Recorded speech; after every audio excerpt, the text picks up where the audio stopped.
What if I told you that Timon and Pumbaa were secretly villains in The Lion King? Because we all think that the real threat to Simba's destiny and identity was the one who killed his father, but not the ones who made him laugh.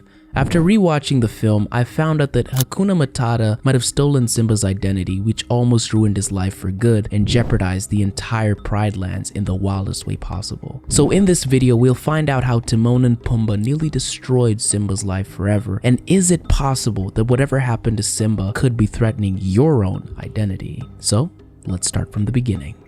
Through his father's reassurance and guidance, Simba as a child adopted the identity of a future ruler.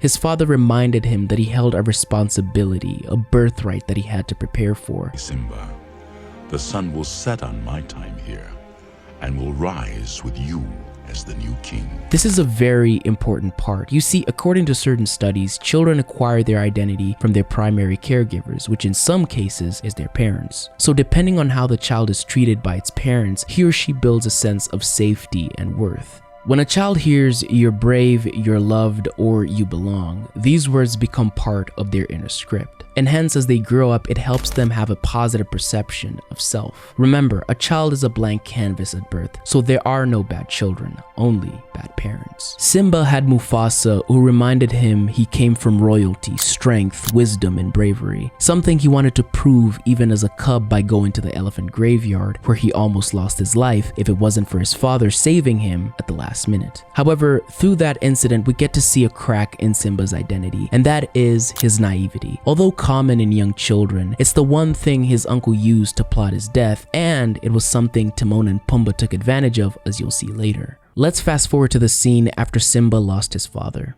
After Mufasa's death, Simba lost his source of identity. You see, his father wasn't just a parent. He was a mirror, a guide, and a voice that told Simba who he was meant to be. And now without him, Simba didn't just lose his father, he lost himself. Not to mention that his uncle Scar stripped him of his identity as a king and replaced it with that of a murderer, where he encouraged the cub to run away from the Pride Lands, which was his birthright and in theory, his true identity. Yet again, taking advantage of his naivety and his innocence. So as Simba ran away, we can take account of what he carried in his heart. 1, the trauma of witnessing his father's death. And 2, the fact that he thinks he was responsible for that death. So as a young cub, he carries false guilt, trauma, shame, and fear.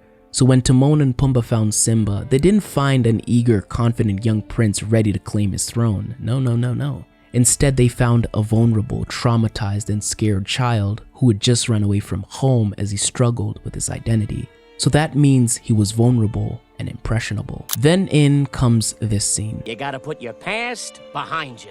The concept of putting your past behind you might seem innocent, but in actual sense, it does more harm than good. This is coming from someone who used to live his life using this same philosophy. Think of it as locking a demon in a closet which you get to pass by every single day. You know it's there and it wants to cause you harm, but you choose to ignore it. Out of sight, out of mind. However, what you're doing is suppressing your trauma instead of processing it. By doing so, you pick comfort over truth and growth. Putting your past behind you could be a great idea, but after you faced it and accepted it. However, Timon and Pumbaa chose to tell Simba to suppress it, which made him lose touch with who he was even more. In case you still think this is BS, here is a comment from my previous video that came from a subscriber who was going through the same. When the world turns its back on you, you turn your back on the world. This was teaching Simba emotional withdrawal.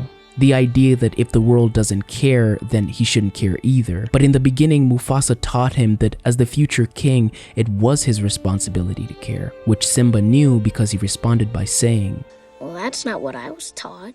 Then the motto Hakuna Matata is introduced, which placed the final nail in the coffin that held Simba's identity. These 2 words will solve all your problems. A bold statement that is worth unpacking. Hakuna Matata means no worries in Swahili. a harmless statement, but it depends on who is using it. For Timon and Pumbaa, Hakuna Matata made sense because they found a place where preyed animals such as themselves could live in peace and harmony and not worry about the troubles of the outside world. They had beautiful sceneries, enough to eat, and no responsibilities. So to them, Hakuna Matata meant freedom. However, when they indoctrinated Simba into this philosophy for their own security gain, What if he's on our side? You know, having a lion around might not be such a bad idea. they weren't introducing freedom to Simba, but escapism and emotional sedation. Simba was a lion, an apex predator, and the future heir to the Pride Land's throne. Hakuna Matata took that away from Simba and replaced it with comfort, a way to forget who he was, what happened to him, and the responsibilities he carried. Although freedom from the pain of losing his father and the constant thoughts that he was a murderer was something he desperately needed at the time, Hakuna Matata was not a healing philosophy. And so instead of healing, he became avoidant to the wounds he carried, the grief he felt, and the loss he endured. This made him lose his identity, and so he went from a lion, a king, to a big house cat that ate bugs and laid around doing nothing, hence delaying his destiny, because what he perceived as freedom was just an invisible jail. Because real freedom comes from facing your past, not ignoring it or fleeing from it. How many people today are going to clubs, getting drunk, using drugs to cope with the pain and trauma they carry? They seem happy while they drink, dance, and party, but behind closed doors, they're dead inside. They trade a life of happiness, joy, and clarity with a life of hangovers, benders, and addiction, where alcohol and the party scene become their identity, and some end up losing their lives and never becoming the great people they were meant to be. Escapism is not freedom.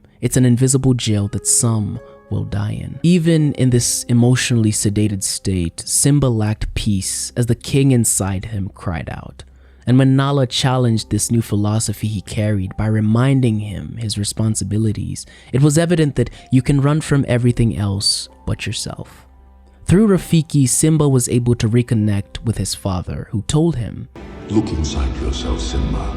You are more than what you have become. He urged Simba to take his place in the circle of life, and he also reminded him who he was. You are my son, and the one true king. And that his name held power, legacy, and responsibility. He wasn't an overgrown house cat who fed on bugs. He was the son of a king. However, Simba was still scared even with this realization. I know what I have to do, but going back means I'll have to face my past. But Rafiki gives him and us, the audience, some very important wisdom, and that is the past can hurt, and you can live your life running from it, or you can learn from it. And the only way to learn from it is by facing it head on. If Nala and Rafiki never found Simba, he would have died as a shell of himself, dooming the Pride Lands and the legacy his father and those who came before his father had built. So today I tell you, stop running and look behind you. Look at that pain, the scars, the wounds you carry, and cry if you need to, curse if you need to, but remember to accept it and learn from it so you can be free. Free to become who you are meant to be. Because pain, fear, addiction, emotional exhaustion is not your identity, but who God made you to be and the mission you were put on this earth to accomplish. That is who you are. So, thanks for watching, till next time, and if you want to learn more about trauma and why chasing healing won't work, check out this video I did featuring Kung Fu Panda 2.